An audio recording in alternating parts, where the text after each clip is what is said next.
Love to talk a little bit about broader educational philosophy and education issues. You alluded to teacher retention, which is a particular problem on Nantucket because of the isolation of the community and so forth. But it's a major problem across the board. What is it, 50% of the people who go into teaching are gone within 5 years, something to that, like that? How do we solve this problem? First of all, do we want to solve it? Is it a problem that we need to solve? And secondly, if it is, what can we do? Well, probably greater minds than mine have tackled that, but not successfully. I think that as with most problems or dilemmas, there are many things that have to be done. I think that our institutions of higher learning have to do a better job in teacher preparation, because I think sometimes teachers come unprepared for the reality of the classroom. And my bias is that that young people coming out of education programs, if they have gone to a 5-year program, they are better equipped. 5-year programs are 4 years that you have some content and some pedagogy, but a full year of student teaching. And I think that the students that come out of those programs are better equipped than the students that come out of 8 weeks or 16 weeks of student teaching. That full year helps young students, young teachers, understand what it's like to start a year, what it's like to hit January, and what it's like to close a year. And oftentimes, if they have an 8-week rotation, they don't know anything about either end of the school year and what it takes for stamina to make it through an entire year. So that would be one thing that I would say.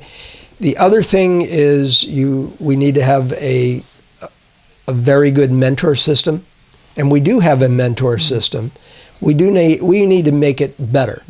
But by we, you mean the Nantucket schools? I mean Nantucket public schools, but I also mean schools in the Commonwealth and schools across the country.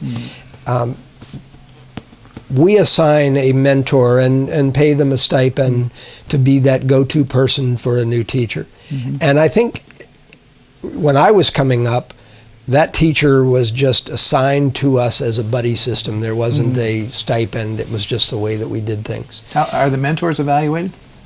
The mentors are not evaluated by the administration, but there is an evaluation by the mentee at the end of the year. And so we need to help those mentors be trained in what to look for and how to help the teachers. And some of those mentor situations are certainly the saving grace for some of the young teachers. And occasionally you'll have a mentorship that doesn't work.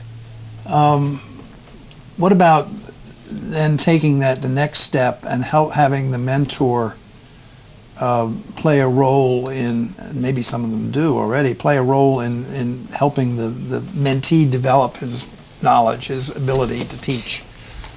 That's a tall order. Yes, it is a tall order, and I guess that would go back to, what are the institutions of higher learning responsible to do, and which I would say is to give them the content knowledge and the pedagogy.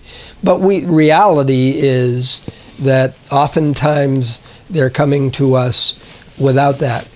A case in point would be the elementary school teacher who is a generalist. They teach social studies, science, math, and art, maybe music, maybe probably not so much, but the four core. Some places they do. The four core, and they may come to us in the area of science with 2 science courses in their undergraduate degree. So, and usually if they come to us, it's with life science courses. Well, what about earth science and physical science? So we know that we need to plug in some content information for them. So you really have the content piece and the pedagogy. So do they know their content, and then do they know how to relay that content to the students? And probably more teachers fail because of the pedagogy than they do because of the content. Mm-hmm. We could go on about a lot of this stuff, but there are two other things I want to touch on. One is standardized testing. What is your view of standardized testing? How does it take away from the broader education of a student? Is it useful? I mean, what's the deal with standardized testing? Well, I would begin by saying it's more important than it should be. It is our reality. Every state is looking at the data, mm-hmm. and the federal government has changed that playing field for us, and we have to meet certain data points. And so I really believe that the Massachusetts, or MCAS, or Massachusetts Assessment System is, one piece of information, as is our SAT scores, maybe our advanced placement scores, but we have to balance that with the whole child. Art, music, and PE, and sometimes probably the worst part of standardized testing, to my mind, is that it has narrowed the curriculum and the focus to these other areas, or to the content areas, and sometimes we make decisions that harm the arts because of that. I'm a proponent of either a longer school day or a longer school year, so that we're not cutting the arts, but we have more time for the core, and so that we don't lose the arts. But again, understand, in many communities, budgetary constraints have basically eliminated the arts and so forth. We haven't changed the school day or the school year in 100 years. Mm-hmm. We are still using an agrarian calendar, a calendar that was designed for the agrarian age. We are using a grade progression model that's based on the factory model. And I think we have to change some of those paradigms. Doesn't a lot of that go back to the schools of education and the fact that they sort of have to be the leaders in some of these things? I think that in order to institute change of that scale, it's going to take the federal and state government working together to say, okay, we have to come to grips with this calendar. Why?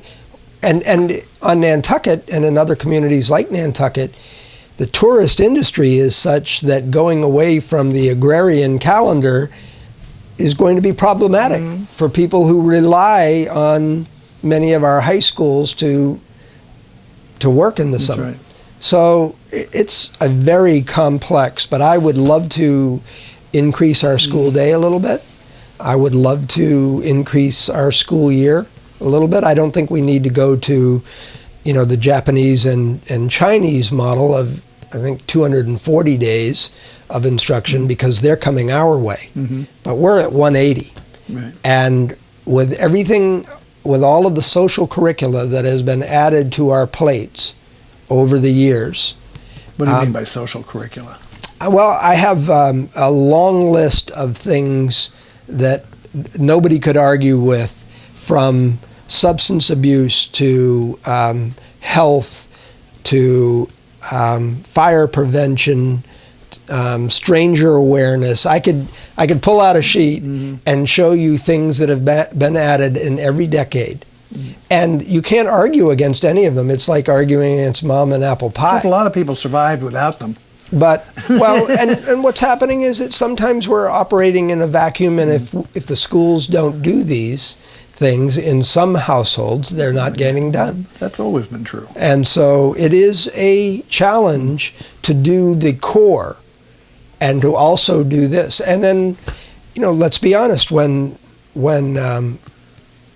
a catastrophe hits, as hit on Nantucket 5 to 6 years ago, and with the suicides that we faced, everything goes out the window. Academics go out the window, understandably, until we address the social, physical, and emotional health of our children. Mm-hmm.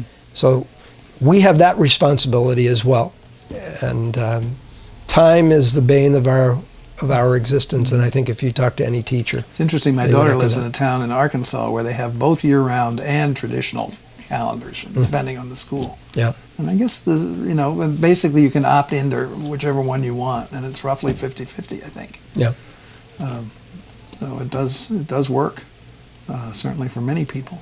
But the other thing I want to get into with you, I don't think we have the time today, but is the whole issue of government policy, particularly federal government policy. The federal government has been, for the last 16 or 18 years, has been gotten itself into the policy business a lot more. I'll make one quick statement, and then we'll talk about it another time. The federal government has a big stick for a small carrot. Mm-hmm. They fund around 5% of our educational costs, and yet with that, with No Child Left Behind, with all of the hoops that we have to jump through for the federal government, they get a big stick for very little carrot. And how about the results? Well, I think I don't think that they can point to major successes for a lot of the programs. But the Nantucket schools have had some pretty good successes the last few years. We've had some. If you look at where kids go to college and so forth, you've had some remarkable success. We really have. I'm very proud of our kids, and you get to know them, and as they go through the college acceptance process, we've had some high-profile acceptances to Stanford and Duke and Harvard and Princeton and Yale. But I would like to counter that with, we are just as proud when the first child in a family attends college. And that can be a community college, or that can be, a four-year institution. But when they can break the cycle and be the first one in their family ever to go to college, we're as proud of that as we are the high-profile acceptances. MichaelCozort, Superintendent of the Nantucket Schools, thank you very much. Thank you, Dan.